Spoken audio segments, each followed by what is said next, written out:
Hey guys, Bearded Runner here with Bearded Runner running shoe reviews. Welcome to my debut running shoe review. This is going to be the Saucony Endorphin Speed 3. Now, before I dive into this shoe, I'd like to give a little bit of background about myself. I am what I like to call a totally average runner. I am not a competitive runner by any means. I am not all that fast. I typically run an 8 to an 8.5 minute mile, 24, 25 minute 5K. I'm someone that just incorporates running into my daily fitness routine, and it is something that over the years I have really fallen in love with and consider vital to my overall health regimen. I am not someone who is currently training for any kind of race or competing in any races, although that is something that I would like to do in the future. But my main goal here is just to help the average runner or even the competitive runner make more informed decisions on which type of running shoe might be best for them. So today's shoe that I'm going to be discussing, the Saucony Endorphin Speed 3, is a brand new release from Saucony. It has been highly anticipated for a while. Anybody who follows running shoe calendars knows that this has been something that has been a hot topic of discussion, and coming off of the heels of the Saucony Endorphin Speed 2, which was a very successful shoe, Saucony made a few changes to the shoe. So I'm going to be talking about a couple of those. And I want to just dive into some of the specs, some of the details, some of the technology that's in the shoe. And then I want to give my experience having run in the shoe now for a few days. Overall, one thing that I'm going to be doing with all of my shoes is going to be breaking down kind of like a 5-point inspection, so to say. So I'm going to be assessing how comfortable the shoe feels, how attractive I find the shoe. I'm going to look at unique factors, things that stand out about this shoe that might be different than other shoes. I'm going to look at how it compares to other running shoes that are similar to it. And then I'm also going to do just an overall rating and give you a 1 to 5 scale of how I view the shoe in those specific categories. So the first thing I want to talk about is the unique factor. And I think this shoe actually is pretty unique. And part of that is because of some of the technology that Saucony has used. So this specific shoe uses the Power Run PB foam technology. And you can see here, it's some pretty squishy stuff. So they've actually been working on this for a few years.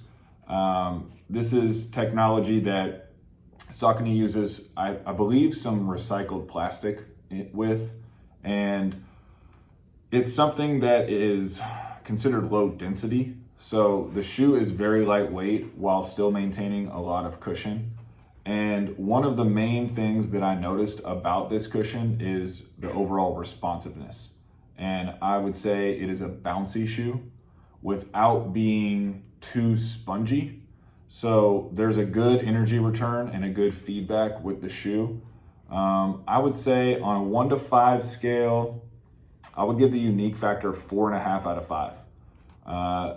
That being said, I want to discuss another aspect of the shoe that I found unique, and that is this little plate right here that they have in the shoe. I don't know if you guys can see that very well or not, but this is something that was absent from the previous model. So I never ran in the Endorphin Speed 2, but I did try it out.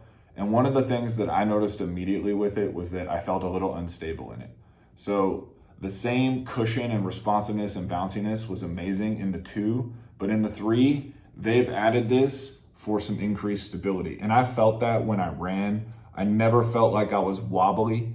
So when I tried out the Speed 2, I immediately felt like my heel was kind of tilting backwards into the outside a little bit, and I did not feel that with this at all. So I definitely think this is a unique shoe. It possesses some really cool technology. Overall, I definitely think that 4.5 out of 5 is fair. And then the next thing that I'm going to look at is comfort. So for me, some of that technology that I mentioned and some of that unique factor goes into the comfort, but I did find this shoe a little bit snug. So I am a size 13. They don't make 13 and a half. I've never really needed 13 and a half, but in this shoe, I felt like if I had a half size bigger, it might actually be a little bit better fit for me and a little bit more comfortable. So I also have a standard D width, maybe a little bit wider, not quite E, but on the wider end of D. And I felt like on the outside of the shoe, I was hanging out just a little bit. So overall, it felt like a little bit of a snug fit. But that does not take away from the overall feel of the shoe and the overall comfort, which I would say was pretty amazing. And you can definitely feel that bounce and responsiveness. And when you're walking and standing in it, you can really feel it in the heel. But when you're running, you can actually feel a significant amount of energy return here on the bottom of the shoe. So I would say comfort, I'm going to give it 4.3 out of 5. And the reason I say 4.3, and that might seem a little bit low, is because I think I had a higher expectation than what I experienced. And I think some of that definitely has to do with the overall fit. And it could just be my foot. You know, I don't think it was swollen that particular day that I ran. But certainly everybody's foot is a little bit different. And I think that just my foot shape overall didn't perfectly connect with this shoe, but I still think it was a pretty comfortable shoe, all in all. So the next thing I'm going to be discussing is the comparison to other shoes that are similar to this. Now, this is where I think this shoe does separate itself. I forgot to mention earlier, I don't know if you guys can see that, but there is, I'm sorry that the shoe is dirty, but there is what's called the Speed roll technology there. And that also, I think you can see, kind of has that natural wavy rockiness to the front of it, which adds to the uniqueness and the comfort. But in comparing this shoe to other shoes, other running shoes in general, but more particularly lighter weight, higher cushion running shoes, I give it a 4 out of 5. I think in my experience, having tried on quite a few and having run in quite a few different running shoes just within the last 6 months to a year, it didn't quite meet my expectations, like I said earlier. So one of the reasons I say that is because the next day I was actually pretty sore after a 5K run in this, and I haven't really been sore after a run in quite some time. The two shoes that I have most recently been running in have been the Nike Infinity React and then the New Balance More. And those are two different types of shoes. The More V3 is more of a high cushion, I would say recovery type shoe that I use on a little bit slower runs. And then the Infinity React, a little bit more comparable to this, but not quite as lightweight. But I gotta say, I like both of those as much, if not more than this. Although I have been on 3 iterations of that Infinity React, and this is just a small sample size with this shoe. So all in all, I'm not bashing the shoe. I think 4 out of 5 is pretty fair. That actually, I would say, makes it better than a lot of competitors and better than a lot of similar shoes, but there was just a little bit more to be desired based on my expectation of this shoe. And then the next thing I want to talk about is the aesthetics. And I gotta say, all in all, I love the look of this shoe. And for some people, that's incredibly important. For me, it's probably more important than for some other people. I think a lot of people don't care about the color of the shoe. They don't care necessarily about how it looks. They only go for feel. For me, definitely feel is a huge part of it. But I like to feel confident in what I'm wearing. I like a shoe that looks cool. I like neat colors that appeal to me. This shoe, 100%, I think it's awesome looking. And I think it looks cooler than a lot of other running shoes on the market. And I think it looks better than a lot of other Saucony shoes. But I think it stays true to the Saucony design. It has some nice waves to it.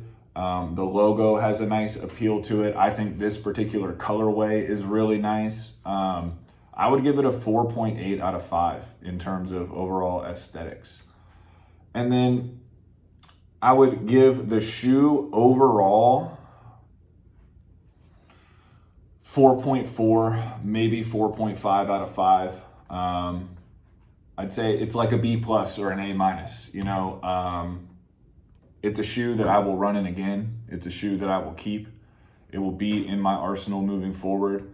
It's a shoe that I'm confident running in, but it's not my number one choice. It's not something that after I ran in it was like, oh, this blows my mind and I'm never running in a different shoe ever again. But certainly it's a great all-around shoe. I think 4.4, 4.5 is pretty fair. If it was a different day, maybe I would feel a little bit differently. I don't know, better or worse. You know, I ran a pretty slow paced run just to really get a feel for it. I didn't try to push myself. I felt fast in it, but I am not someone that needs to go fast. I am not someone that necessarily needs a fast shoe. So for me, you know, I guess I had this kind of expectation like, oh, I'm going to be Speedy Gonzalez out there and I'm going to break my own personal record. And really, I didn't shoot for that, but I didn't notice an immediate difference or a big change in like the overall feel or responsiveness of the shoe compared to some of the other shoes that I've been running in. But again, you know, I wasn't trying to go for a PR or anything like that. But I would recommend this shoe for people who are trying to go fast. You know, this is a lightweight shoe. In a men's size 10, I believe this weighs 8.1 ounces. And in a women's size 8, I think, it's 7.2. So very lightweight shoe. Like I said earlier, the bounciness, I'm gonna show you this again. You can really see just how bouncy that material is. So I would say people who are regular runners, daily runners, or, you know, more frequent than I run 2 to 3 days a week. But for people that maybe run a little bit more than me and are maybe a little bit faster than me, this might be your go-to shoe. I would say for slower runners, or average pace runners, it's not necessary, but it's not something that you wouldn't like. So I definitely think this has a broad appeal, but I would say it's geared a little bit more towards faster runners. And certainly you feel fast when you're in this shoe. So all in all, I like it. I don't love it. I'm not in love with the shoe, but it is something that I look forward to running in again.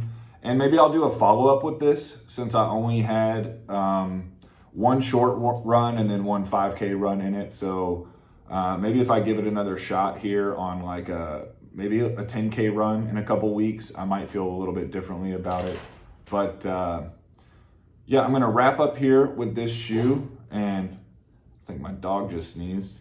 And I'm gonna introduce the shoe that I'm gonna be reviewing next. That's going to be the New Balance 1080 V12. So it's actually been out for a couple months now, but it's a shoe that I've been interested in running in for a long time and I haven't. So I just copped a pair of those and I'm looking forward to testing those next. And I hope you guys will follow along for that. So you can find me on Instagram at Bearded.runner. And like I said, this is my debut full-length running shoe review. So this is my very first one that's going to be on YouTube.